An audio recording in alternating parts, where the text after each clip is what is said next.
தூக்கத்தை பாருங்க, இப்படி தான் தூங்குது அடிக்கடி. இது லேப்டாப் வைக்கிற ஏரியா. இதில் வந்து எழும்பிட்டான், தட்டுன உடனே எழும்பியாச்சு. அது அவளை கூப்பிடக்கூடாதான், அப்படி அங்கே பார்த்தான் தூங்குவாங்க.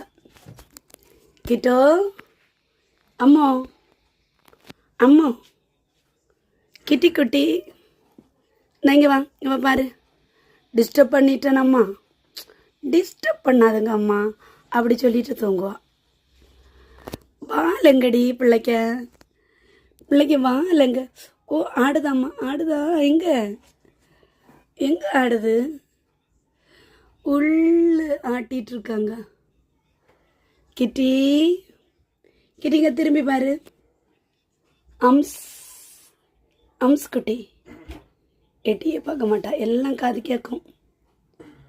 ரொம்ப பிரில்லியன்ட் ஆளு. என்னம்மா ஃபேன் ஆஃப் பண்ணிட்டாங்களா? சாலு பண்ணியாச்சு, அவர் போட்டாச்சு. அப்போ ஃபேன் ஆஃப் பண்ணிட்டேனாம்மா. வீடியோ எடுக்கும்போ ஃபேன் கரகராங்குது, அதான் சாலு பண்ணிட்டேன். இப்போ பிள்ளைக்கு புழுங்கிட்டோம்மா. சரிடிட்டோங்க.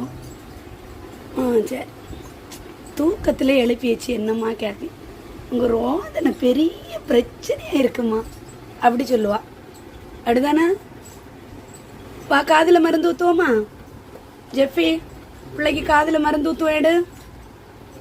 இப்போ தான் 2 நாளாக நல்லா இருக்கா. வாங்க, காதில் மருந்து ஊற்றுவோமா? தொடங்கிட்டு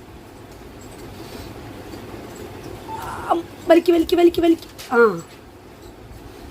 காதில் மருந்து ஊற்ற வேண்டாமா? பிள்ளைக்கு காதில் மருந்து வேண்டாமாடி தங்கம்? காதில் மருந்து ஊற்றினா தான் கொஞ்சம் நல்லா இருக்கு. இப்போ மருந்து குடிக்கிறதில்ல, ஒழுங்காக வீட்டு சாப்பாடு சாப்பிட்றதில்ல. Full Whiskas gravy, pet pro gravy, அப்படிதான்.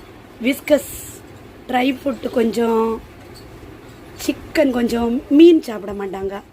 எப்பயாவது ஒரே ஒரு துண்டு, இவ்வளவு சூற மீன், வெளை மீன், அவ்வளவுதான். எங்கேயாவது மீன் திங்காத பூனைக்குட்டியை பார்த்துருக்கீங்களா? எங்கள் பிரின்சஸ் மீன் திங்க மாட்டான். அப்படி ஃபஸ்ட்டு அப்படியே வளர்த்துட்டோம். பச்சை மீன் திங்க மாட்டான், சிக்கன் போன்லெஸ் திம்பாங்க.